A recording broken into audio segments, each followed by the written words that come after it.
자산 30억 넘는 순간 삶의 규칙이 완전히 바뀝니다. 사람들은 흔히 말합니다. 30억이면 인생 끝난 거 아니야. 그 정도면 아무 걱정 없이 살겠지. 하지만 자산 전문가의 관점에서 보면 30억은 끝이 아니라 완전히 다른 게임의 시작점입니다. 그리고 이 지점에서부터 삶의 규칙은 이전과 전혀 다르게 작동합니다. 1. 돈을 버는 사람에서 관리당하는 사람으로 바뀐다. 30억 이전까지의 삶은 비교적 단순합니다. 소득을 늘리고 지출을 줄이고 투자 수익률을 높이는 게임이죠. 즉, 돈을 더 벌기 위한 전략이 중심입니다.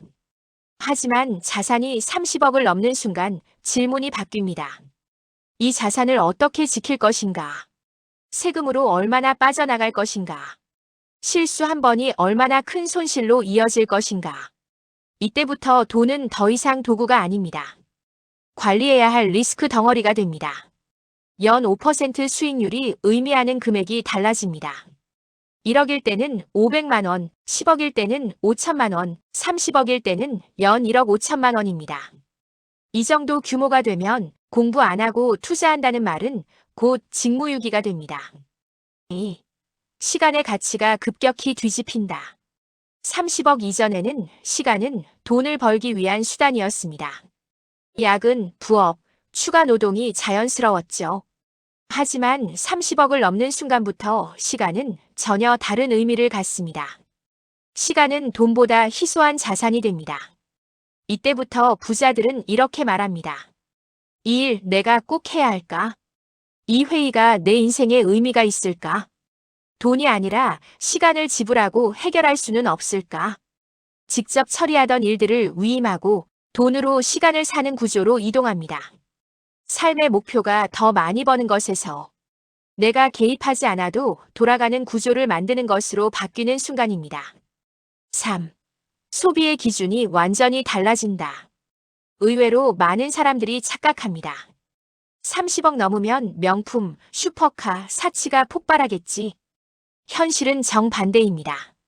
이 구간의 자산가들은 소비에 훨씬 더 까다로워집니다. 이들이 돈을 쓰는 기준은 단순합니다. 이 소비가 내 삶의 질을 실제로 높이는가? 반복 가능한가? 관리 비용과 스트레스는 얼마나 되는가? 그래서 과시적 소비는 줄어들고 편의성, 안정성, 건강관계에 돈을 씁니다. 비싼 차보다 운전기사, 큰 집보다 관리 쉬운 주거, 화려한 모임보다 신뢰할 수 있는 인간관계. 이 시점의 소비는 허영이 아니라 전략입니다. 4. 인간관계의 규칙이 바뀐다. 자산이 커질수록 사람을 대하는 기준은 냉정해집니다. 30억 이후에는 좋은 사람보다 안전한 사람이 중요해집니다. 돈 이야기만 꺼내는 사람. 투자 조언을 가장한 부탁. 리스크를 공유하지 않으려는 관계. 이런 인간관계는 하나씩 정리됩니다. 대신 이 구간의 사람들은 숫자와 책임을 명확히 하는 관계를 선호합니다. 돈을 빌려주지 않고 공동 투자를 함부로 하지 않으며 가족에게조차 명확한 기준을 세웁니다. 왜냐하면 이들은 알고 있기 때문입니다. 자산이 무너지는 시작은 대부분 인간관계에서 온다는 것을. 5. 불안의 성격이 달라진다. 놀랍게도 30억을 넘긴 사람들에게도 불안은 사라지지 않습니다.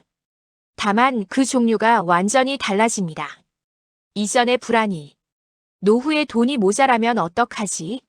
였다면 이후의 불안은 이 자산을 제대로 관리하지 못하면 어떻게 될까? 입니다. 자산이 많아질수록 실수의 대가는 커지고 되돌릴 수 있는 기회는 줄어듭니다. 그래서 이들은 수익률보다 안정성, 성장보다 지속성, 한 방보다 확률을 선택합니다. 6. 결국 30억은 숫자가 아니라 계급 이동이다. 자산 30억은 단순한 돈의 크기가 아닙니다. 삶을 바라보는 관점 자체가 바뀌는 분기점입니다. 이전까지는 얼마나 더 벌 수 있을까? 였다면 이후부터는 이 삶을 어떻게 유지할 것인가? 가 됩니다. 이 지점에 도달한 사람들의 공통점은 하나입니다. 운이 아니라 돈을 대하는 태도가 이미 달라져 있었다는 것입니다. 30억은 목표가 아닙니다. 그곳에 도달했을 때 다른 규칙으로 살 준비가 된 사람만이 버틸 수 있는 구간입니다. 그리고 그 규칙을 이해하지 못하면 아무리 많은 돈도 오래 남아있지 않습니다.